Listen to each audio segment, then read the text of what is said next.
It's kind of that way, really, no matter what you do in life, though. I mean, I work at a gypsum mill in Cattle, and there's a few of my coworkers here tonight. And I've been there for 13 years now, and I'll tell you what, I've either given or heard some of the best excuses for not being at work. Mostly heard, of course. There's a few odd ones. There's one I really like. There was one fellow called in one night and he said, I can't make it into work tonight. And the person answering him said, well, what's wrong? He said, well, I'm out in the woods and I'm lost. I have no clue where I am. And he was lost in the woods. He never made it in until the next morning. So it was kind of fun. The best one, actually, the very best one, we had one fella that called in, I'm not going to make it in tonight. Well, what's wrong with you? Well, nothing. Are you sick? No, I'm not sick, but I've got 2 skunks in my porch and they won't let me out.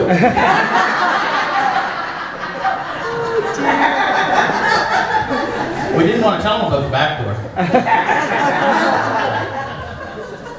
So this is a song that has to do kind of with excuses for not being at work. I'm going to just do this because, you know, they're obviously going to have some excuse why they're not back. And this is called the Bricklayer song. So if you will, just imagine if you will, we'll pick a time. We'll say this is the mid to early 20s. We're in New York City. You got the foreman on the job, building a new scraper, you know. Hey, you guys, come on. You had a break last week. What are you doing, huh? We paid $3 a day. You expect to just sit around? So he's, you know, sitting around and he's harping at the workers, as all foremen do. I can foreman right there. And all of a sudden he feels this little tap on his shoulder. What do you want? And there's this little messenger boy there, and he's got a little piece of paper for him. He's scared of his tree because he doesn't have his hard hat on. And the man opens up the note, and it's this excuse. Dear sir, I write this note to you to tell you of my plight. For at the time of writing it, I'm not a pretty sight. My body is all black and blue, my face a deathly gray. And I hope you'll understand why I'm not at work today. While working on the 14th floor, some bricks I had to clear. But tossing them from such a height was not a good idea. The foreman wasn't very pleased. He was an awkward sot. And he said I had to cart them down the ladder with me hod.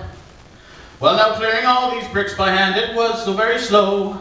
So I hoisted up a barrel and secured the rope below.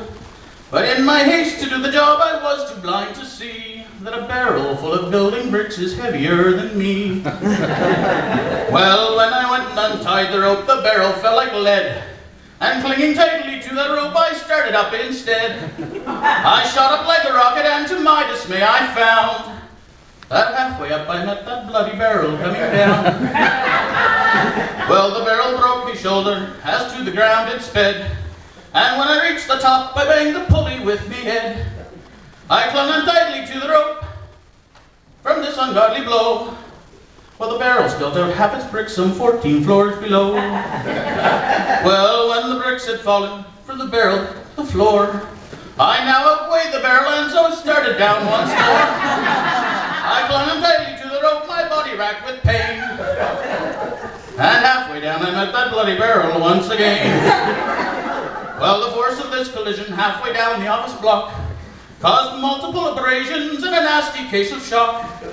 I clung on tightly to the rope as I sped towards the ground, and I landed on those broken bricks the barrel had scattered round. Well, as I lay there bleeding, I was sure I'd passed the worst, but the barrel hit the pulley wheel, and then the bottom burst. A shower of bricks rained down on me, I didn't have a hope. And as I lie there bleeding, I let go of the bloody rope. Well, the barrel being heavier, it started down once more. It landed right across me as I lie there on the floor.